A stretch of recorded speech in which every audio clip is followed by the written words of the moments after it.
So, ayan, after nyo po makapag-create ng account, makapag-sign up, papupunta po kayo sa ganitong page. Tapos, ang gagawin nyo po dyan, select lang kayo, mag-upload lang po kayo ng ID.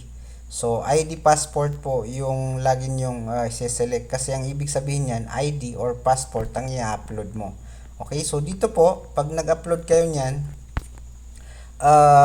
sundan mo lang kung ano yung nakalagay sa ID mo. Sa una, dito sa una, ang nakalagay po dyan is yung identity verification. So, any valid ID na government valid ID na hindi expired is pwede nyo pong i-upload dito. So, ang pag-upload po dapat is yung ID nyo po is sakto dito sa box, nakikita yung mga gilid, walang kislap at saka nababasa yung mga letra.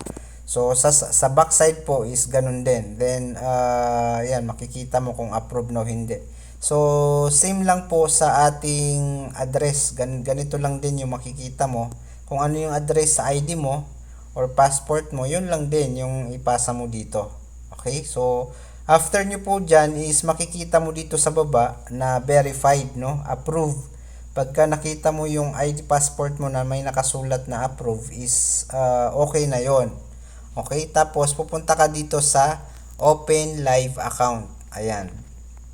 So, pag nag-open ka ng live account, pipili ka dyan. Pagka ang account nyo po na ang pera nyong itatrade sa Forex is maliit lang, below $1,000, ay mag-send ka na lang para mataas po yung, kumbaga, hindi kayo masusunog agad. Pag naman above $1,000, pwede po kayo mag-standard. So, kayo na po ang pipili dyan at susundan nyo na lang po yan. Once na maging successful po yung pag-create mo ng MT4, for example, mag-create tayo, subukan natin. So, halimbawa, standard. Ayan. Tapos, pipiliin mo yung standard, napili mo na. Iko-continue mo lang yan, tuloy-tuloy lang yung pag-continue. After po maging successful, yung pag-create mo ng trading account, pupunta ka dito sa overview, account overview. Nandito po yun sa taas, itong tatlong bars dito. Then, yung account overview, pindutin mo. Tapos, hanapin mo dito yung na-create mo. Ako kasi nakapag-create na ako. For example, ito, MT4 standard, di ba? Pupunta ka dito, scroll left mo lang. Tapos, pindutin mo yung view. Ayan. So, pag napindot mo yung view, makikita mo yung details ng account mo. Ang kailangan mo tandaan dito is yung server. Una, yung server. So, ang server na binigay nila sa akin is MT4 CXM Direct Live. Yan, tatandaan ko yan. Pwede ko yan i-copy dito sa copy-paste. Ayan. Then, trading password. Yun yung, trading platform login. So, 468652. Yun yung kailangan mo, no? So, una, server. Pangalawa, itong trading platform login. Tapos, itong password. So, i-change mo itong trading platform password para ikaw lang yung may alam. Tapos, yan. Ang pag-change niyan, pindutin mo lang yung change na yon. Tapos, i-continue mo lang. Then, maglalagay sila ng pin sa yung email. Tapos, mag-type ka na ng password dito. I-confirm mo dyan. Then, pin na sinend nila sa email na ni-register mo.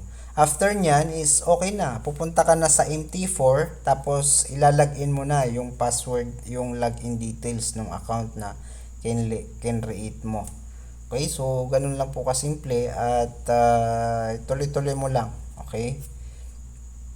Ngayon, okay na.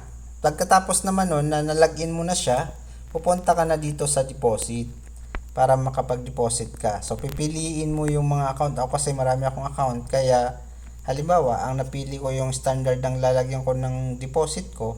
So, ito yung isi-select mo, yung standard. Okay, so ayan, isi-select mo siya. Tapos, saan ka magde-deposit? Dito sa Pilipinas is Dragon Pay. Ayan. So, pag tinlik mo yung Dragon Pay, continue ka lang dyan. Tapos, ilagay mo yung amount na di-deposit mo. Tapos, dire-diretso lang yan. Continue mo lang ng continue. Tapos, ang lalabas dyan is yung bank. For example, maglagay tayo dito $100. Ganyan. Ayan, continue mo lang yan ng continue.